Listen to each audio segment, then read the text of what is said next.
नमस्कार. मी डॉक्टर ज्ञानेश्वर शेळके.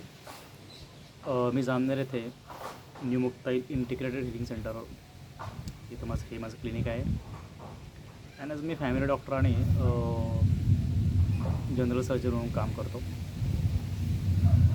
तर आजचा विषय असा आहे की मी डॉक्टर जरी असलो तरी आपल्या हेल्थवर निसर्गाचा काय परिणाम आहे. म्हणजे मी तर असं म्हणेल की आजकाल भरपूर असे आजार आहे की त्या निसर्गापासून डिस्कनेक्शन झालेलं आहे आपलं. काय म्हणू शकतो आपण, निसर्गापासून डिस्कनेक्शन. आणि तुम्ही बघत आहात की आता क्लायमेट चेंज असेल किंवा मध्येच खूप पाऊस आहे. ओके. कुठं म्हणजे गारांचा पाऊस पडतो, तर कुठं अति थंडी आहे, तर कुठं अति अचानकच हीट वाढलेली आहे. आणि मागच्या 8-10 दिवसापासूनच बघतो आहे की पूर्ण भारतामध्ये हीट वेव्ह चालू आहे.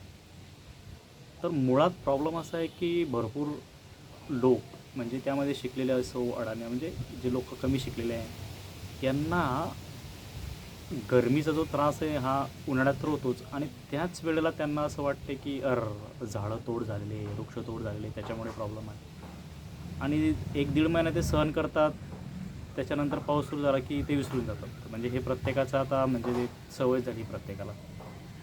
आणि आपल्या चर्चा आहे त्याच हिशोबाच्या असतात की झाडं लावा, तर गरमी वाढली की झाडं लावा. ओके. नाही, झाडं लावायला पाहिजे, हे करायला पाहिजे. जसं की योगा डेला सगळेजण योगा करतात, सेल्फी काढतात आणि पोस्ट करतात. मला त्यांना क्रिटिसाईज नाही करायचं आहे, पण हा आता वेळ आलेली, म्हणजे हीच वेळ आहे.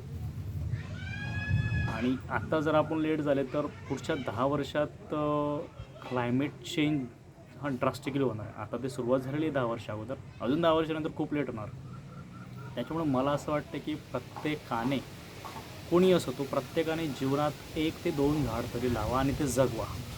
कारण ही काळाची गरज आहे. जर तुम्ही असं नाही केलं तर तुम्ही तुमच्या पिढीला काय देणार, मला नाही वाटत तुम्ही काही देऊ शकतात त्यांना. तसंच आता झाडं मग कुठली लावायची, काय लावायची, याला तुम्ही, जर तुम्हाला माहिती नसेल तर भरपूर तुम्ही यूट्यूबला जाऊन प्रत्येक चॅनलवर तुम्हाला माहिती असेल कुठलं झाडं लावायची, कुठल्या हॅबिटेटमध्ये कुठलं झाड असते. मुळात तुम्ही 4-5 झाडं कधी निवडले तर ते अतिउत्तम आहे. जसं की वड असेल, पिंपळ असेल, चिंच असेल, नीम असेल, हे 4 ते 5 झाडं खूप मस्त झाडं लावू शकतात तुम्ही तुमच्या परिसरामध्ये. आणि यांचं आयुष्य फार मोठं आहे, 100 वर्षाच्या वरच ते जगतात. याच्या व्यतिरिक्त पण भरपूर झाडं आहेत, ते पण लावा तुम्ही. पण लावा, प्रत्येकाने झाडं लावा. झाडं लावण्याचं एनकरेज करा, विनाकारण झाडं तोडू नका. आता तुम्ही बघताय हे जे माझ्या घरासमोरचं झाड आहे, हे माझे वडील, आता माझ्या वडिलांचंच वय ऑलमोस्ट एक 69-70 वय आहे. तर तेच सांगतात की मी लहान असताना त्याच्या पण खूप वर्षा अगोदर ते झाड आहे. म्हणजे विचार करा, त्याच्यामध्ये जवळजवळ 100 वर्षापूर्वीचं झाड आहे. आणि हे एकच झाड, याची जर हवा लागली तर अशी हवा देते की तुमचे 100 AC पण त्याला म्हणजे मागे पडणार. आणि फक्त हे हवाच देत नाही, तर तुम्हाला माहिती आहे ह्या झाडांवरती पक्ष्यांची घरटे असतात. त्याच्यामुळे त्याच्यावरती चिमण्या, ते वेगवेगळ्या प्रकारचे पक्षी असतील, कावळे, पोपट, सगळे पक्षी, बगळे, सगळे येतात, बसतात. आजूबाजूला जी मुलं असतात त्यांना ते बघायला मिळते. म्हणजे ते फक्त हवा देत नाही, तर ते पक्ष्यांना घर पण देतात, राईट. त्याच्यानंतर सगळ्यांना माहिती ऑक्सिजन तर देतात, त्याला काही सांगायची गरज नाही आपल्याला. प्लस सावली. म्हणजे मुळात जर तुम्ही झाडं लावलं तर ते सावली देणारच आहे. आता तुम्ही याचा संदर्भ जर राजकीय दृष्टिकोनातून लावला तर सगळे म्हणताय अब की बार 400 पार. तर राजकीयदृष्ट्या सोडा, पण म्हणजे तुमच्या एक थोडं लक्षात राहायला पाहिजे की तुम्ही कुठलाही पक्ष असो, काही असो, पण झाडं लावा, ते नक्कीच तुम्हाला सावली देणार. कुठला पक्ष येणार, कुठला नेता येणार, ते आता आपण चर्चा करत असतो. कुठली टीम जिंकणार, काय होणार, हेही चर्चा करत असतो. पण ही जी गोष्ट आहे निसर्गाच्या सोबतीसाठी, आपण हे केलंच पाहिजे. आणि हे जर नाही केलं तर भविष्यात आपल्याला खूप याचे परिणाम भोगायला लागणार आहे. तर तुम्हाला डॉक्टर साहेब मग याला टॅकल कसं करायला पाहिजे, तर मी नेहमी सांगतो की आपली हेल्थ फक्त काही आपण खाणं पिणं असं याच्यावर नाही, तर आजूबाजूचं वातावरण कसं त्यावर डिपेंड आहे. आता आपण AC खर्च करणार, बरोबर, तुम्ही झाडं लावा ना, बरं राहील ना. त्याच पद्धतीने जे काही हीट कमी करण्यासाठी बाकीचे जे उपयोग आपण ते करायला पाहिजे. घरावरती तुम्ही ग्रीन शेड पण लावू शकतात, राईट. प्लस काही काही कलर भेटतात, ते पण तुम्ही लावू शकतात उन्हाळ्यामध्ये. ज्याने थोडी हीट ॲब्झॉर्ब, त्याने डायरेक्ट तुमच्या घरात घुसत नाही. प्लस आणि असे भरपूर आता टाईल्स आले आहेत की ते तुम्ही हीट कमी करण्यासाठी वापरू शकता. जसे की कोकणातले चिरा नावाचे दगड आहेत त्याच्यापासून टाईल्स बनवले जातात. तर ते दगडं थोडे हीट ॲब्झॉर्ब करतात आणि ते उन्हाळ्यामध्ये 3-4 डिग्री तरी तुमचं घरातलं तापमान हे कमी करतं. तर तो एक पर्याय आहे.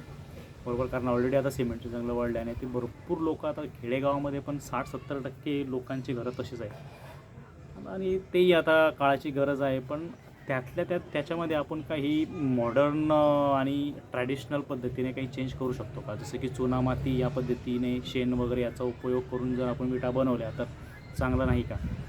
बरोबर. आता आपण म्हणणार की मग ते सगळ्यांनीच करायला पाहिजे का? तर नाहीतर मग पर्याय नाही. तुम्हाला जर सिमेंटची घरं बांधायचीच आहे आणि या सगळ्या गोष्टीचा जर भोग घ्यायचा आहे तर मग तुम्हाला बाकीच्या पण तुमच्या गोष्टी वाढणार. तुम्हाला AC पाहिजेच, कूलर पाहिजे. त्यासाठी पाण्याचा वापर. आता भरपूर ठिकाणी पाणी नाही तर तुम्ही पाणी काय वापरणार? प्यायला पाणी नाही तर कूलरमध्ये पाणी कसं टाकणार? त्याच्यामुळे प्रत्येकाने काहीतरी नैसर्गिकच त्याच्यावरती सोल्युशन काढले पाहिजे. राईट. जसं की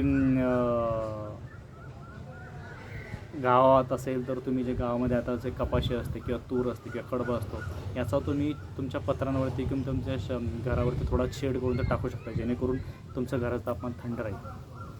बरोबर. तर अशा भरपूर गोष्टी आहे. तर आजसाठी एवढंच सांगेल की प्रत्येकाने एक झाड लावा आणि ते जगवा. हे तुमच्या पिढीसाठी फार महत्त्वाचं आहे आणि तुमच्यासाठीही फार महत्त्वाचं आहे. हीच वेळ आहे आणि ते प्रत्येकाने लावायलाच पाहिजे. सो नेक्स्ट टाईम आपण अजून एका विषयावर बोलूया, नैसर्गिक विषयावरती आणि त्याचा हेल्थवरती कसा परिणाम असतो त्याविषयी बोलूया. Okay. So till date bye.